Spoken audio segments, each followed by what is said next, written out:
হয়েছে খা।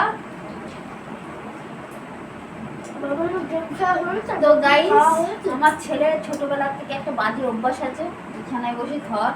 তোমরা কেউ কিছু মনে করো না, কারণ ছোটবেলার থেকে বিছানায় খাই তো এখনো পাল্টাতে পারিনি। এবার পাল্টে দেবো আর কিছু দিনের মধ্যে। তো যাই হোক, আমার কি খাচ্ছে বন্ধুরা খাবে?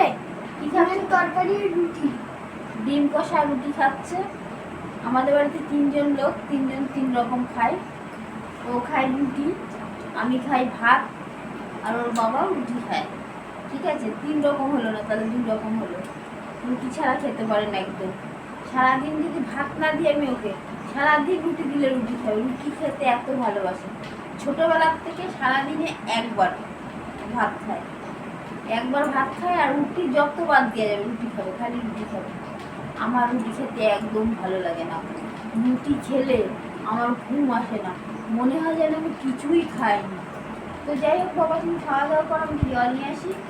আর বন্ধুদের একটু গুড নাইট বলে দাও, কারণ বন্ধুরাও ঘুমাবে, তুমি এখন ঘুমিয়ে পড়বে। কালকে তোমার কালকে স্কুল আছে, বলে দাও গুড নাইট। তো সবাই ভালো থেকে এই পর্যন্ত ভিডিওটা, টাটা বাই বাই।